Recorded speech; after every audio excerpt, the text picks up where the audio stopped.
नमस्कार दोस्तों, कहानियों के इस चैनल पर मैं शैली आप सबका बहुत बहुत स्वागत करती हूँ। दोस्तों, नारी का प्रेम या नारी का त्याग, नारी का वात्सल्य या उसका विरह या नारी का संन्यास, तौल के देखा जाए तो इनमें से किसका भार ज्यादा है? और जब इन सब को मिश्रित कर नारी का एक अपूर्व रूप निर्मित किया जाता है तो बनती है यशोधरा। दूर रहकर भी सिद्धार्थ के निर्वाण के गौरव यात्रा की सबसे बड़ी संगिनी। इसी प्रसंग पर आधारित सुनते हैं श्री धर्मवीर भारती जी द्वारा रचित एक अलौकिक कहानी, नारी और निर्वाण।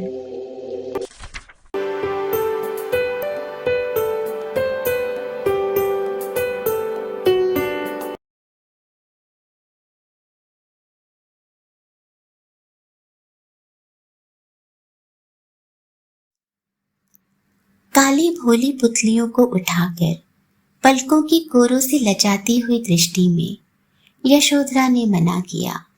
ना। सिद्धार्थ मुस्कुराए और उन्होंने पेंग बढ़ाई। यशोधरा सहम कर बोली, झूला पृथ्वी के समानांतर ही रखो कुमार। पृथ्वी के समानांतर? वह झूला ही क्या जो पृथ्वी के समानांतर रहे। अरे झूले में तो वह वेग हो, पेंगों की वह ऊंचाई हो कि पृथ्वी झूमने लग जाए यशोधरा। सिद्धार्थ ने कहा और पेंग लगाई। वायु के सहसा आघात से यशोधरा के जूड़े में बंधी हुई मृणाल तंतुओं की जाली अकस्मात टूट गई और उसके केश लहरा उठे। यशोधरा ने एक हाथ से रेशम की डोर थामी और दूसरे से स्वर्ण पट्ट और अनुनय से कहा, धीमे धीमे झूलो कुमार, धीमा संगीत अधिक सुखदायी होता है। संगीत का सम अधिक मधुर होता है कुमार। संगीत का सम तो मधुर है, किंतु उसकी मधुरता का आनंद आलाप की ऊंचाई और स्वरों के घुमाव के बाद ही आता है गोपा। झूला बढ़ता गया। रसाल की शाखें झूमने लगी। पास के चंपक दरों की डालियां गुथ गई थी रसाल की शाखाओं से। चंपक की डालियों पर थे फल और फूलों पर थी वर्षा की बूंदें। शाखें झूमी और चंपक सौरभ से सनी हुई बूंदें सहसा चूक पड़ी। यशोधरा ने अनुनय और प्रार्थना भरे नेत्र ऊपर उठाए और वे बूंदें चूक पड़ी उसके कपोलों पर। सिद्धार्थ ने देखी उसकी विवशता और उसके मुख पर शबनम सी चमकती हुई सुरभित बूंदें। उन्होंने झूला रोक दिया। यशोधरा ने मुस्कुराकर देखा उनकी ओर। सिद्धार्थ ने चंपक सौरभ से भी अधिक मादकता वाणी में उड़ेलकर कहा, नारी की मूक भंगिमाओं में भी कितने संगीत लहरा उठते हैं, उसके मौन में भी कितने स्वर ध्वनित हो उठते हैं। मुझे झूला रोकना ही पड़ा ना। यशोधरा धीरे से उतर गई और प्रसंग को उठाते हुए कहा, झूला तो रोकना ही पड़ता। झूला आगे बढ़े या पीछे, पर उसे पृथ्वी पर आना ही पड़ता है, संगीत के सम की भांति। और नारी वह सम है आर्य, जहां पर घूम फिरकर पुरुष को आना ही पड़ता है। सिद्धार्थ अभी झूले ही पर थे। क्या झूले को पृथ्वी पर आना ही पड़ेगा? क्या झूला आगे ही आगे बढ़ता नहीं जा सकता? नहीं, कदापि नहीं, यशोधरा ने उत्तर दिया। आश्चर्य है, क्या पुरुष अपने पथ पर सीधे नहीं चला जा सकता? क्या घूमकर उसे आना ही पड़ेगा नारी के आश्रय में? अवश्य, यशोधरा ने उत्तर दिया। अच्छा तो देखो, सिद्धार्थ ने उत्तर दिया। तुम भूमि से देखो यशोधरा, झूला पृथ्वी पर नहीं लौटेगा, नहीं लौटेगा, वह आगे ही बढ़ेगा। सिद्धार्थ ने झूला आगे बढ़ाया। झूला बढ़ता गया, बढ़ता गया। वह रसाल वृक्ष से ऊंचा हो गया। सहसा रेशम की डोर टूट गई।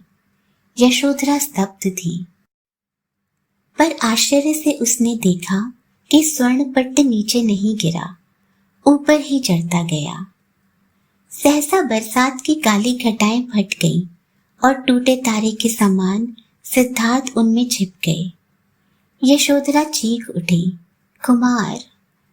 काली घटाएं हंस पड़ी और उसकी आंखें खुल गईं।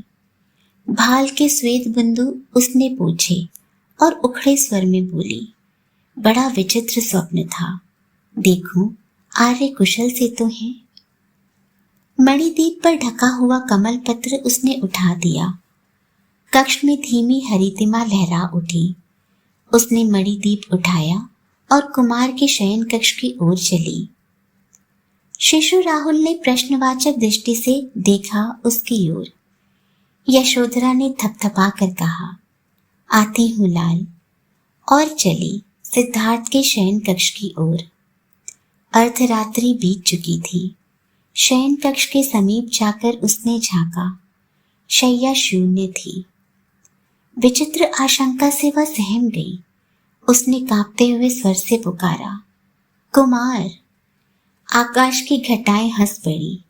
वह थी महाभिनिष्क्रमण की रात्रि। टप टप टप। वट वृक्ष के नीचे डाल से डाल, पल्लव से पल्लव पर फिसलती हुई वर्षा की बूंदें चू पड़ी सिद्धार्थ की अंजलि में। उनका ध्यान भंग हो गया और उन्होंने आंखें खोल दी। पास के झुरमुट में कोयल कूक उठी, कूहू। रसाल के हरे पर्दे में पपीहा बोला, पीहू। इस कोलाहल से घबराकर सिद्धार्थ ने आंखें बंद कर ली। मुझे निर्वाण चाहिए। मैं इन बूंदों सा सूक्ष्म बन सकूं। मैं इस विहग ध्वनि सा विस्तृत हो सकूं। मैं जीवन का सत्य देखूंगा, जीवन का सत्य। पर सामने के धुंधले वायुपट में सत्य के स्थान पर चमक उठी नारी की छाया। दूर हटो नारी की छाया, मेरे निर्वाण पथ में बाधक मत बनो। मुझे निर्वाण चाहिए, मुझे भ्रम में न डालो नारी। छाया और भी पास चली आई। उसके हाथ में विष पात्र है, ऐसा सिद्धार्थ को प्रतीत हुआ। कौन? यशोधरा? नहीं, मैं हूं सुजाता, ग्रामाधिपति की कन्या आर्य। यह प्रसाद ग्रहण करें। और उसने खीर का पात्र सम्मुख रख दिया। सिद्धार्थ ने सिर हिला दिया, ना। क्या मेरी पूजा व्यर्थ जाएगी? सिद्धार्थ ने देखा, सुजाता के नैनों में था शहद सा वात्सल्य, चांदनी सा स्नेह। ग्रहण करो ना बंधु, सुजाता ने कहा और वट में सूत बांधने लगी। बंधु, सिद्धार्थ ने कहा, नारी के प्रणय पाश को तोड़ा जा सकता है, पर स्नेह की इस अक्षय वात्सल्य धारा में मनुष्य को तिनके सा बहना ही पड़ता है। खीर पान कर सिद्धार्थ ने गहरी सांस लेकर सोचा। सुजाता वट में सूत बांध रही थी। नारी, सिद्धार्थ ने कहा, ममता के इन कच्चे सूतों से वट के कितने झंझावातों को बांध डालती हो तुम। सुजाता अपना कार्य समाप्त कर चली गई झुरमुट की ओट में। झाड़ियों में बुद्ध ने देखी फिर यशोधरा, पर वह अकेली न थी। उसके साथ था बालक राहुल। यशोधरा, यशोधरा, यशोधरा की मूर्ति सहसा हट गई। वृक्ष के नीचे थी केवल एक हरिणी और उसके पार्श्व में एक भोला सा मृग शावक। क्या मुझे भ्रम हो रहा है? सिद्धार्थ बोले और फिर उन्हें देखी यशोधरा। पर इस बार उसके साथ अकेला राहुल न था। यशोधरा के भाल से फूट रही थी अगणित रजत किरणें और उसके कोमल अंचल के नीचे कोलाहल कर रहे थे अनेक शिशु। वह अपनी दृष्टि से बरसा रही थी ममता की मृदुल बूंदें। नारी, माँ, शक्ति, तुम्हारा यह स्वरूप देवोपम है यशोधरा। मैंने तुम्हें पहचाना न था यशोधरा।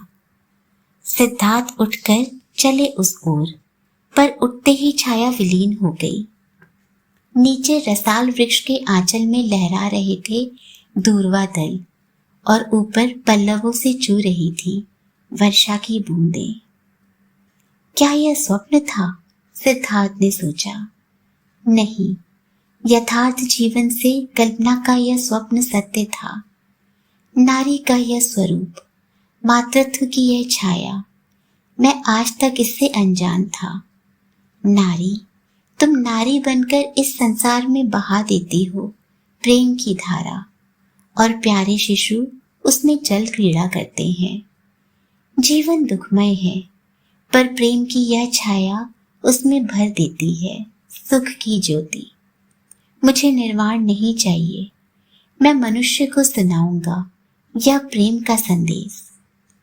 मैं बसाऊंगा प्रेम का, करुणा का वह देश जहाँ के कण कण में निर्वाण बसेगा। मुझे निर्वाण नहीं चाहिए। सिद्धार्थ उठ खड़े हुए। सहसा उनके सामने चमक उठा एक असीम ज्योतिपुंज। मैं हूं निर्वाण, आकाशवाणी हुई। मुझे निर्वाण नहीं चाहिए, बुद्ध ने उत्तर दिया।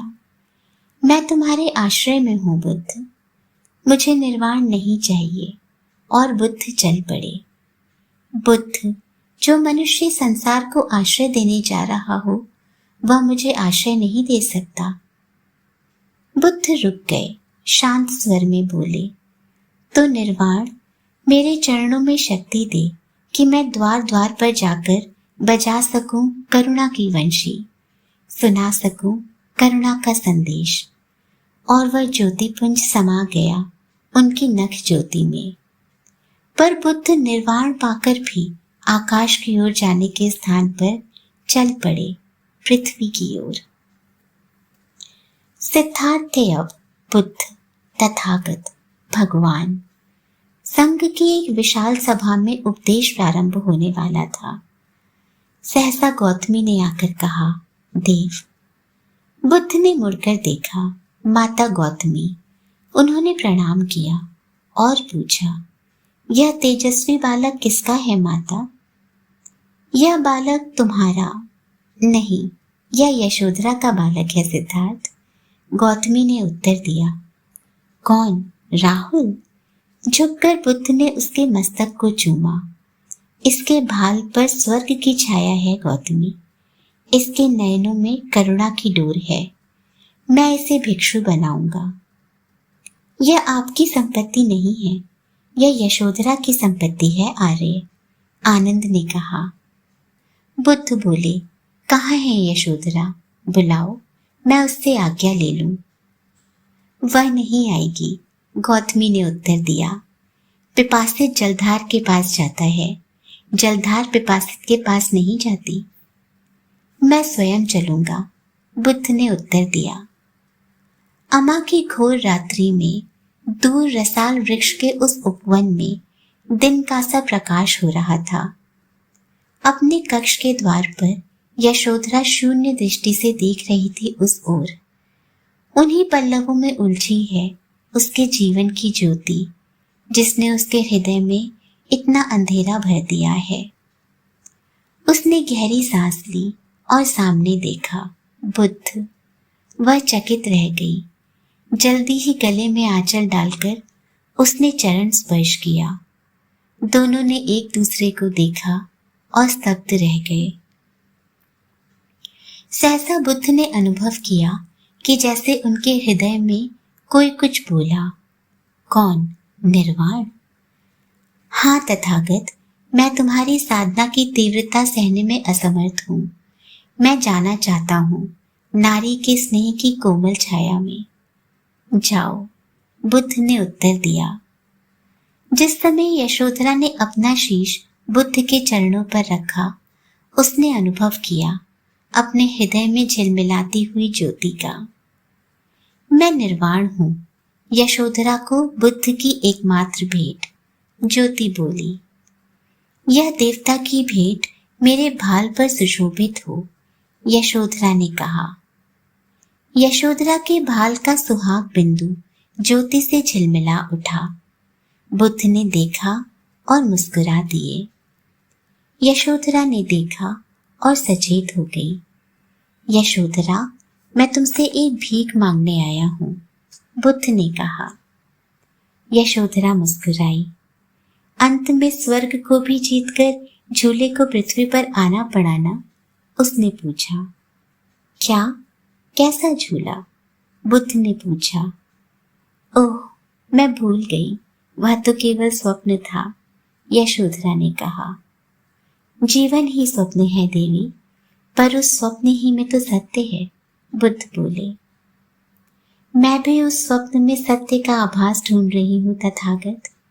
मेरा तात्पर्य है, अंत में निर्वाण को नारी के सामने झुकना पड़ा ना। अरे नारी, हाँ कह सकती हो, पर निर्वाण प्रणयिनी गोपा के सामने नहीं झुका। वह झुका है राहुल की माता के सामने। निर्वाण नारी के सामने झुका अवश्य, पर तब जब मातृत्व की साधना ने नारी को निर्वाण से भी ऊंचा बना दिया। यशोधरा हंस पड़ी। तो मुझे भिक्षा देती हो देवी? बुद्ध ने राहुल की ओर संकेत किया। यशोधरा के अधरों की विद्युत लुप्त हो गई और आंखों में छा गई सजल घटाएं। हृदय कंठ से बोली, ले जाओ। मैं इस भिक्षा के लिए तुम्हें आशीर्वाद देता हूँ देवी। तुम्हारा सुहाग, तुम्हारा निर्वाण अचल रहे। और यशोधरा के सिंदूर बिंदु में झिलमिला उठा बुद्ध का निर्वाण। दोस्तों, बुद्ध को मिला निर्वाण और पुत्र के रूप में एक सहचर, अनुयायी, एक और बौद्ध भिक्षु। और यशोधरा को इतिहास में सिद्धार्थ या बुद्ध की परित्यक्त भार्या के रूप में अंकित एक चिरपरिचित नाम। बुद्ध का निर्वाण उनके जीवन का उद्देश्य था, और यशोधरा, क्या उसका यह भाग्य उसकी इच्छा थी? इसी विचार के साथ आज विदा लेती हूँ। बहुत जल्द मिलूंगी एक और कहानी के साथ। तब तक अपना और अपनों का बहुत सा ख्याल रखें। हमसे जुड़े रहने के लिए चैनल को सब्सक्राइब करें। पसंद आए तो कहानी को लाइक एंड शेयर करें। कमेंट बॉक्स में आपके संदेशों और विचारों की हमेशा प्रतीक्षा रहती है। वक्त मिले तो जरूर करें। स्वस्थ, सुरक्षित, प्रसन्न और दीर्घायु रहें। नमस्कार।